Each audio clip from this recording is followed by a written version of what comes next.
존경하는 국민 여러분, 해외 동포 여러분, 문희상 국회의장님과 선배 동료 의원 여러분, 이낙연 국무총리님과 국무위원 여러분, 더불어민주당 당대표 이해찬입니다. 인사드리겠습니다. 올해는 정부 수립 70주년, 분단 70주년입니다. 내년은 3.1운동 100주년에 대한민국 건국 100주년이 됩니다. 올해와 내년은 한반도 미래에 매우 중대한 시기입니다.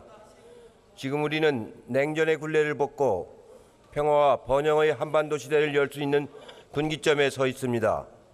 돌이켜보면 우리 근현대사는 도전과 응전의 역사였습니다. 일제히 강제 침탈에 맞선 의병활동은 1919년 3.1운동과 임시정부 수립으로 이어졌고 수많은 곤란을 이겨내어 26년 만에 광복을 쟁취했습니다. 잠깐의 기쁨은 참혹한 동족 상잔의 비극으로 이어졌지만 우리는 다시 힘을 냈습니다. 국제사회의 원조와 지원에 힘입었지만 세계에서 가장 부지런하고 성실한 국민으로 살았습니다. 그 결과 제2차 세계대전 이후 가장 경제적으로 성공한 나라가 되었습니다. 민주주의 발전은 세계의 교과서가 되었습니다. 이승만 독재에는 4.19 혁명으로, 박정희 전두환 독재에는 부마 항쟁, 5.18 민주화운동, 60 항쟁으로 대응했습니다. 지난해에는 세계가 경탄하는 촛불혁명으로 정권을 교체했습니다. 민주주의가 정착되고 풍요로운 경제를 꽃피워낸 위대한 국민의 나라로 발전했습니다. 이처럼 빛이 있었으나 어둠도 있었습니다. 한강의 기적과 IMF 위기 극복의 영광 뒤에는 소외와 배제, 차별과 특권이 자라고 있었습니다. 전체 근로자의 3분의 1에 달하는 비정규직은 같은 일을 하는 정규직에 비해 70% 이하의 임금을 받고 있습니다. 국토의 12%에 불과한 수도권에 인구의 절반 이상과 대기업 1000개 중 75%가 몰려 있습니다. 지방은 지방 소멸론에 시달리고 있습니다. 앞으로 30년 내에 3,500개 읍면 중에서 40%가 없어진다는 진단도 나왔습니다. 출산율도 낮아지고 있습니다. 지난해 1.05명을 기록한 출산율은 올 2분기에는 0.97명으로 하락을 했습니다. 세계 민주주의 역사를 다시 쓴 촛불혁명이지만 이를 불러온 것은 소수의 측근들이 정부를 마비시킨 국정농단 사태였습니다. 사회 전체의 역동성이 약화되고 있습니다. 개천에서 용이 나는 시대는 이제 과거의 추억이 되었습니다. 위대한 시민의 힘이 넘치는 자랑스러운 대한민국인데 사회 곳곳이 불안과 불신의 벽에 막혀 있습니다. 우리 청년들은 이 나라를 헬조선이라고 스스럼 없이 부르고 있습니다. 우리가 나아갈 길은 어디입니까? 21세기 대한민국에서 국가란 무엇입니까?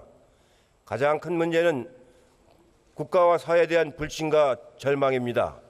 갈수록 굳어지는 사회 경제적 불평등 구조를 해결해 나갈 희망을 갖고 있지 못하고 있습니다. 다시 시작해야 합니다. 나라다운 나라를 만들어야 합니다. 자유롭고 정의로운 민주주의 국가를 만들어야 합니다. 경제적 풍요를 넘어 국민 개개인이 살고 싶은 나라를 만들어내야 합니다. 주권자로서 자랑스럽게 참여할 수 있는 민주적이고 유능한 정치, 내 노력과 필요에 비례해 공정하게 분배받고 대우받는 경제, 삶의 전 주기에서 편안하고 안심하며 살 수 있도록 보호받는 사회, 자율과 참여 속에 내 삶이 풍요로운 지역 공동체, 평화와 협력 속에 함께 발전하는 한반도, 이것이 다음 세대에게 우리가 물려줘야 할 우리의 약속입니다. 지난 3월 문재인 대통령께서 제출한 헌법 개정안은 나라다운 나라를 이렇게 정의하고 있습니다. 국민의 자유와 안전, 인간다운 삶을 보장해주는 나라, 국민의 참여와 의사가 반영되는 나라, 더 정의롭고 공정한 그리고 중앙과 지방이 함께 잘 사는 나라. 그렇습니다. 복지국가, 공정사회, 한반도 평화를 외쳤던 촛불혁명이 요구하는 대한민국의 새로운 모습입니다.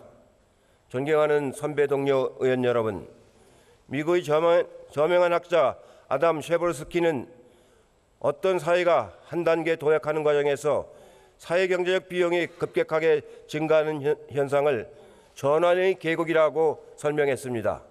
그렇습니다. 변화에는 고통이 따릅니다. 대한민국이 나라다운 나라가 되기 위해서는 한동안 견뎌내야 할 고통스러운 전환기를 지나야 합니다. 촛불혁명이 요구하는 개혁의 성공을 거두기 위해서는 이 전환기를 헤쳐나갈 광범위한 사회적 합의, 협치가 필요합니다. 우리가 진정한 선진국가가 되기 위해서는 공동체를 사랑하는 연대의 정신으로 진정한 협치, 사회적 대화를 성공시켜야 합니다. 모두가 힘을 다 합쳐야 합니다. 존경하는 선배 동료 의원 여러분, 제가 생각하기로는 앞으로 20년 정도 우리가 해결해야 할 과제가 크게 5가지 정도가 있는 것 같습니다.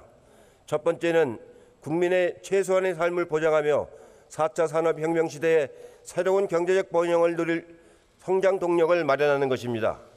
두 번째는 소상공인과 자영업자들의 어려움을 해소하고 의뢰의 눈물을 닦아주는 노력도 사회 통합을 위해 매우 중요합니다. 세 번째는 지난 100년 동안의 굴곡진 현대화 과정에서 쌓인 사회 곳곳의 적폐를 청산하고 불공정한 사회 질서를 바로잡는 일입니다. 넷째는 국토의 균형 있는 발전과 삶의 공간으로서 지역 공동체를 활성화시키는 균형 발전, 자치 분권입니다. 마지막으로는 한반도 분단 시대를 마감하고 평화와 번영의 한반도 평화 경제 시대를 여는 과제가 있습니다. 혁신과 개혁은 혁명보다 더 어렵다고 합니다. 이들 5가지 주제를 중심으로 대한민국의 미래를 위한 새로운 길을 하나씩 살펴보겠습니다. 우리 시대에 해결해야 할 5가지 과제 중에서 핵심은 역시 경제입니다. 1948년 정부 수립 이래 우리 국민은 쉼 없이 일했습니다. 수많은 인권 문제, 부의 양극화, 수도권 집중 현상이 벌어졌지만 내일은 오늘보다 더 나을 것이라는 기대감으로 정말 열심히 살았습니다. 그 결과 한강의 기적을 만들어냈습니다. 김영삼 정부 때는 소득 1만 달러를 돌파하고 OECD에 가입했습니다. 하지만 거기까지였습니다. 기적 같은 성공의 끝에는 혹독한 청구서가 날아왔습니다. 관치 특혜와 몸집 불리기로 성장했던 대기업들이 일시에 무너졌습니다. 선진기술의 모방과 답습으로 이루어냈던 성장의 한계가 찾아왔습니다. 1997년 아시아 유엔 위기를 겪은 나라 중에 위기를 극복하고 소득 3만 달러에 도달한 나라는 우리나라뿐입니다. 대부분의 중남미국과 동남아 국가들은 불평등 극복과 혁신 성장을 해내지 못해서 성장이 정체되고 말았습니다. 흔히 말하는 중진국의 함정에 멈춰서 버렸습니다.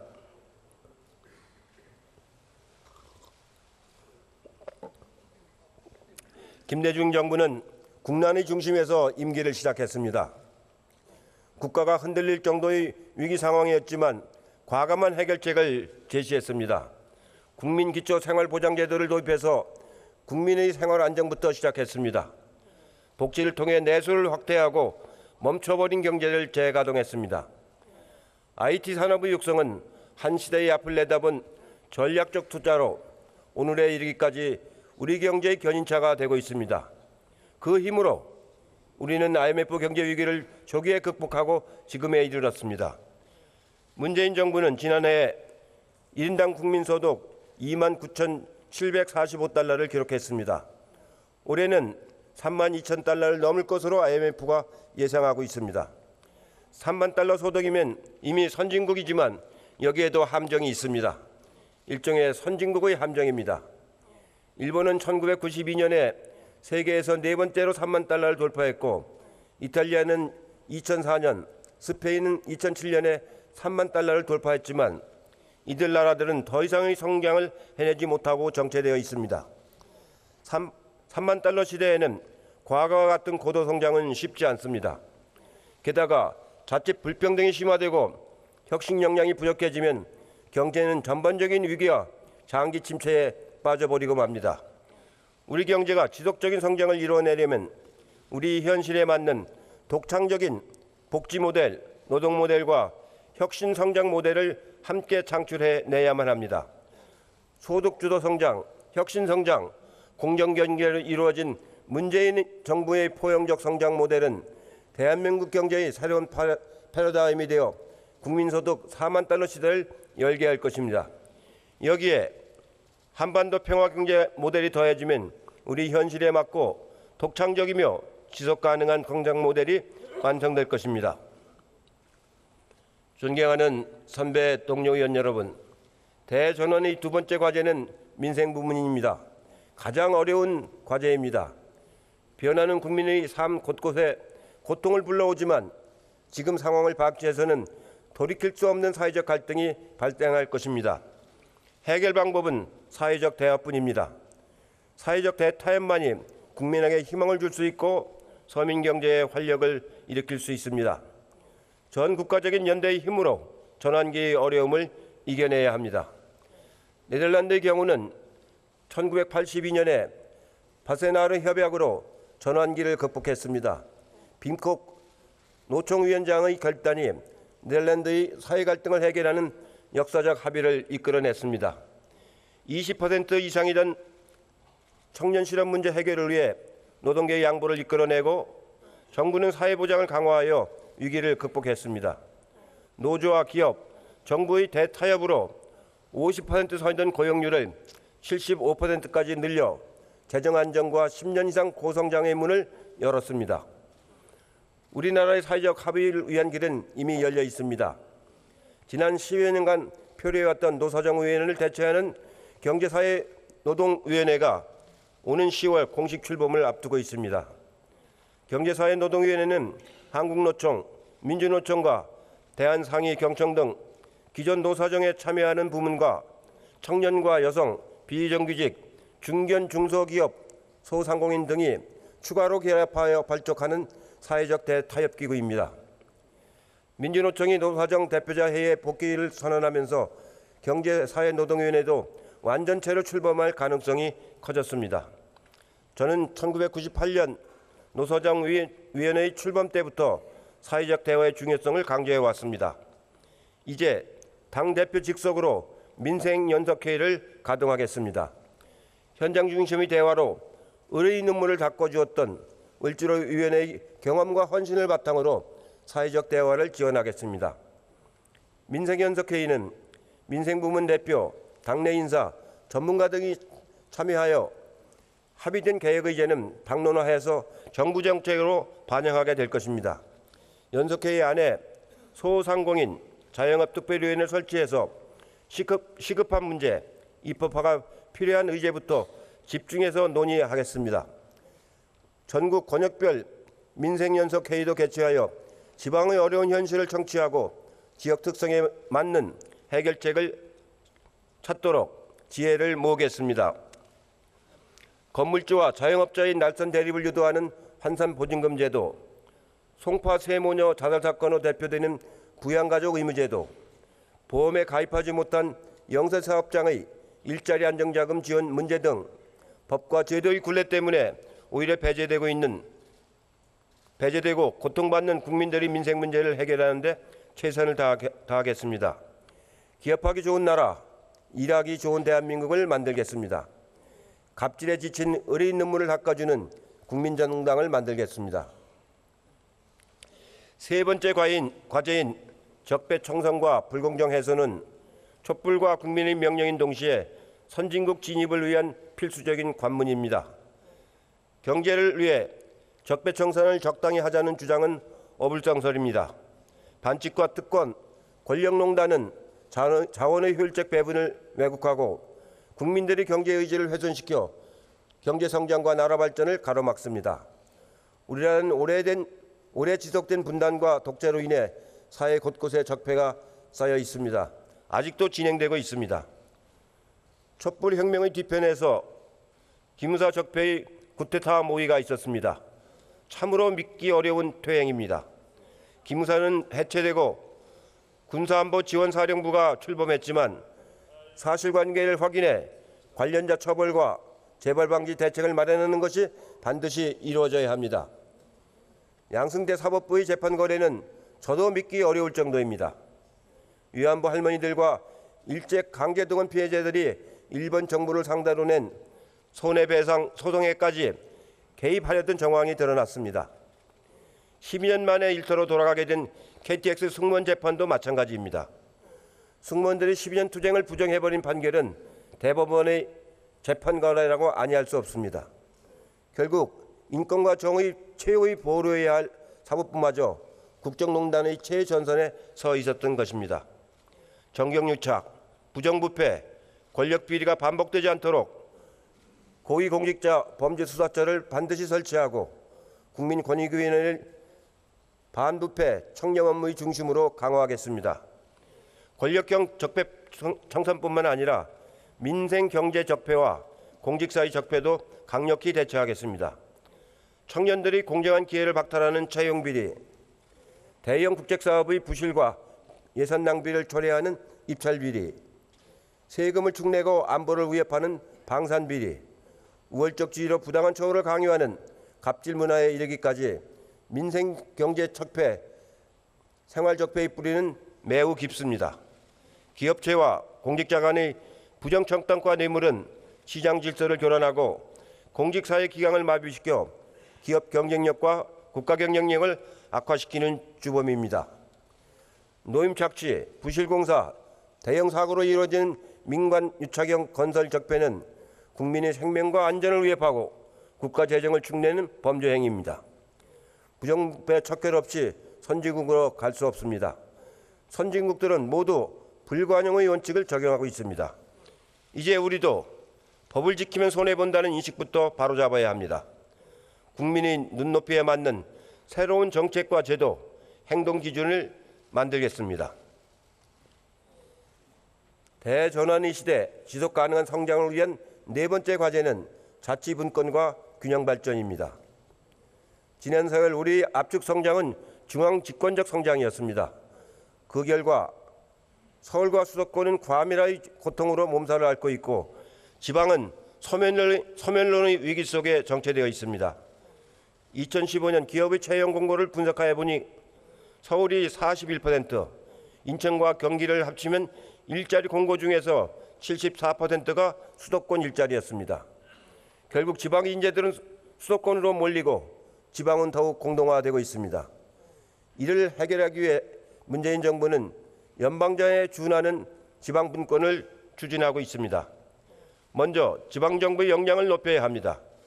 재정 문제부터 풀겠습니다. 국세와 지방세 비율을 7대3으로 계산하고 중장기적으로는 6대4까지 나아가도록 하겠습니다. 지방이양 일괄법을 제정하여 중앙사무를 획기적으로 지방으로 이양하도록 하겠습니다. 그리고 지방정부가 조직과 입법, 행정권에서 지역 특성에 맞는 독창적이고 과감한 정책을 펼칠 수 있도록 지방자치권을 확대하겠습니다. 지방경제에 활력을 줄 특별한 정책도 정부와 협의해서 마련하겠습니다. 참여정부에서 시작된 혁신도시 건설에 더욱 집중하겠습니다. 국가 혁신 클러스터를 혁신도시 중심으로 조성하고 정주 여건을 개선해서 혁신도시가 지역의 자립적 성장 기반이 되도록 하겠습니다. 수도권에 있는 공공기관 중에 국가균형발전특별법에 따라 이전 대상이 되는 122개의 기관은 적합한 지역을 선정해 옮겨가도록 당정 간에 협의하겠습니다. 기업과 지방정부가 직접 일자리를 마련하는 광주형 일자리는 국가균형발전뿐만 아니라 새로운 일자리 정책을 위한 중요한 과제입니다. 지방정부가 국내 기업을 유치를 하기 위해서 주거와 교육, 복지 등 사회보장 제도를 강화할 수 있는 방안을 마련하도록 하겠습니다.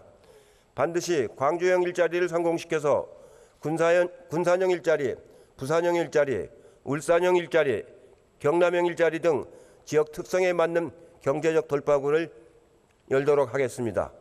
당 차원의 노력도 병행하겠습니다. 지방자치를 전담하는 지방자치연구소 등 특별기구를 설치하겠습니다. 지명직 최고위원 한 분은 지방의 이해와 요구를 대변하는 분으로 선임하겠습니다. 문재인 정부가 제시한 지역 공약들이 차질 없는 이행을 책임지고 지역균형 발전의 토대가 될 수 있도록 최선을 다하겠습니다. 국회 세종시 의사당 설치도 매우 중요합니다.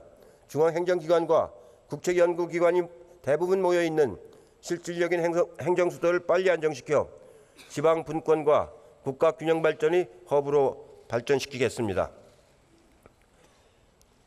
존경하는 선배 동료 의원 여러분, 다섯 번째는 한반도 평화입니다.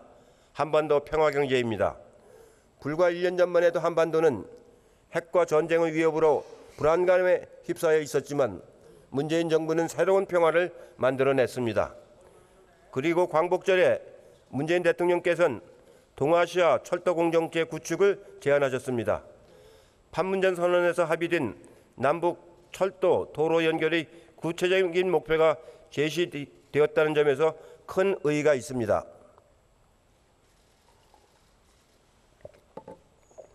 한반도를 넘어 동아시아 전체의 공동 번영을 지향하는 이러한 제안은 평화가 경제를 이끌고 경제가 다시 평화를 굳건히 하는 한반도 평화 경제 모델의 출발점이 될 것입니다. 내일이면 대통령님의 대북 특사가 평양을 방문합니다. 그리고 이번 정부의 세 번째 남북 정상회담이 9월 중에 개최될 예정입니다. 가장 좋은 점은 정부 임기가 충분히 남아 있다는 것입니다. 앞선 정상들은 임기를 얼마 안 남겨놓고 진행되어 중대한 합의는 있었지만 실행할 시간이 부족했습니다. 국민의 여망으로 금강산 관광과 개성공단이 문을 열었지만 보수 정권 10년 동안의 상호 불신과 북핵 문제에 가로막혀 중단되었습니다. 특히 개성공단의 폐쇄는 대단히 뼈아픈 일입니다. 123개 입주 기업과 5천여 협력업체에 엄청난 피해를 입혔습니다. 다시는 이러한 피해를 반복해서는 안 됩니다.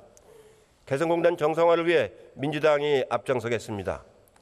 민주당은 70년 분단 시대를 이번 계기에 반드시 청산하고 평화와 번영의 한반도를 만든다는 각오로 최선을 다하겠습니다. 이미 남북과 북미 정상은 한반도의 완전한 비핵화에 합의했습니다. 남북의 긴장 완화 조치도 실질적으로 이행되고 있습니다. 상호 비방을 금지했고 군 통신선도 복구되었습니다. 평화 소액에 대한 논의도 시작되었습니다. 민주당 정부는 한반도의 당사자로서 주도적인 역할을 수행하고 있습니다. 판문점 선언을 본격적으로 이행해서 한반도 비핵화와 경제교류 협력이 동시에 진행될 수 있도록 야당을 설득하고 국민 공감대 마련에 최선을 다하겠습니다. 이를 위해 4.27 판문점 선언의 국회 비준이 꼭 필요합니다. 국회 비준은 북한의 태도 변화를 막을 역진 방지 정책이자 국민적 합의와 지지에 기반하여 대북 협력을 높이는 데 큰 도움이 될 것입니다. 물론 미래가 밝기만 한 것은 아닙니다. 한반도 비핵화와 한반도 신경제는 동전의 양면입니다. 우리는 북한의 비핵화 의지와 그를 입증하는 실천 조치가 이 모든 논의 성패를 가늠한다는 것을 잘 알고 있습니다. 북한의 이해와 관심에 세심하게 기울이며 북미 관계의 안정적인 발전을 위한 여건을 마련하는 데 주력하겠습니다. 이를 위해 당내 동북아 평화위원회를 설립해서 든든한 안보를 바탕으로 한반도 비핵화와 평화체제 구축을 속도감 있게 추진하겠습니다. 문재인 정부 임기 내에 반드시 결과를 만들어내도록 하겠습니다. 존경하는 국민 여러분, 선배 동료 의원 여러분, 올해 정기국회는 민생 안정과 사회개혁으로 국민에게 희망을 주어야 합니다. 내년엔 정부 재정의 역할이 그 어느 때보다도 중요합니다.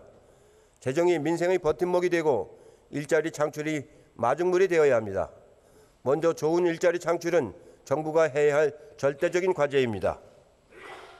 민간 부분의 일자리 창출 여력이 떨어진 지금 공공 부분이 앞장서서 청년 일자리를 만들어 주어야 합니다. 국가가 선투자를 해야 민간과 기업이 안심하고 따라올 수 있습니다. 내년에 가장 많이 늘어난 예산이 바로 일자리 예산입니다. 특히 창업 활성화 지원 대책을 강화했습니다. 창업, 성장, 도약, 재창업의 단계적 지원을 늘리고 모험 자본 확충을 위해 지원해서 민간 일자리를 확대하도록 하겠습니다. 늘어난 일자리에서는 구조적 경기적 요인으로 어려움에 처해 있는 일자리 시장의 훈풍이 될 것입니다. 소득 분배 개선과 사회 안정망 확충을 위한 복지 예산도 사상 최대인 162조 원이 편성되었습니다. 기초장애인 연금 인상, 기초생계급여 부양 의무자 기준 완화 등 저소득층과 취약계층 지원을 강화하고 한부모 가족, 보호종료 아동, 발달장애인, 노인 등 소외계층 지원에도 2배 이상 예산을 늘렸습니다. 실업급여 지급액과 지급기간 확대, 예술인 고용보험 가입 허용, 실업자 대상 구직지원금 지원 등 고용 안정망도 강화했습니다. 특히 올해하고 내년은 혁신 성장을 위한 인프라 구축이 중요합니다. 기초연구와 미래의 원천 기술을 확보할 수 있는 R&D 투자를 확대하고 초연결 진화, 스마트 시티 등 혁신 성장을 위해 선정한 8대 핵심 선도 분야에 집중 투자해야 합니다. 그리고 혁신 생태계 조성 사업을 강화해야 합니다. 창업 사업화 지원, 모태펀드 확대 등 창업 금융을 활성화하고 혁신 인재 양성에도 지원을 아끼지 않아야 합니다. 이처럼 중차대한 시기에 재정을 소극적으로 운영하라는 것은 국가의 역할을 포기하라는 것과 같습니다. 다행히 지금은 세수 여건도 좋고 다른 OECD 국가에 비해 우리나라의 재정은 비교적 양호한 편입니다. 올해 중앙정부 총지출은 GDP 대비 23.5% 수준입니다. 지난해 기준 일반 정부 총지출도 GDP 대비 32%로 OECD 평균 40.6%에 비해 낮은 수준입니다. 올해 국가 채무는 GDP 대비 38.2%이고 작년 기준으로 비영리 공공기관까지 합친 일반 정부 부채도 GDP 대비 43.7% 수준으로 OECD 평균 113.3%에 비해 아주 낮은 편입니다. 적극적인 재정 확대 재정으로 편성된 1919년 예산안이 국민의 삶의 질 향상과 경제 활력 제고에 큰 역할을 할 것입니다. 존경하는 국민 여러분, 선배 동료 의원 여러분, 내년이면 대한민국은 건국 100주년을 맞이합니다.